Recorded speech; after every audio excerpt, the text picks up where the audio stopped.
to 57 yes votes, 26 no at 9 abstentions.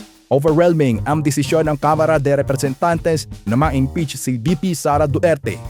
Ibang-iba naman ang drama sa Senado. Nagulantang ang lahat ng biglang paglitaw na humahalos pang si Bato de la Rosa.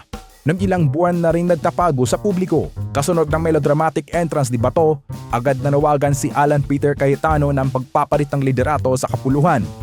At nading mas mabilis pa ang mga sumunod na kaganapan. Sa lahat ng ito, paano na ang impeachment trial ni Inday Sara na kay tagal na rin inaabangan ng madla kung ano nang katotohanan.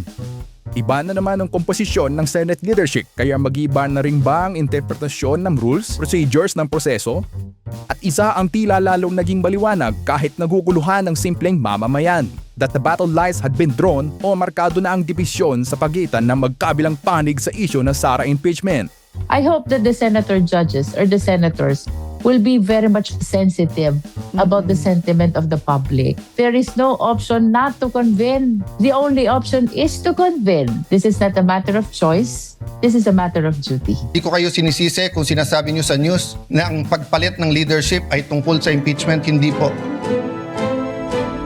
Well, tapos na nga ba ang usapan at may kanya-kanya ng pasya o gagawin ang mga nagtatalo kaugnay sa usapang ito? Sa huli, kaumbayan pa rin ang susuri at hahatol kung aling panig ang para sa kanila ay totoong naninindigan para sa katwiran, katotohanan at katarungan.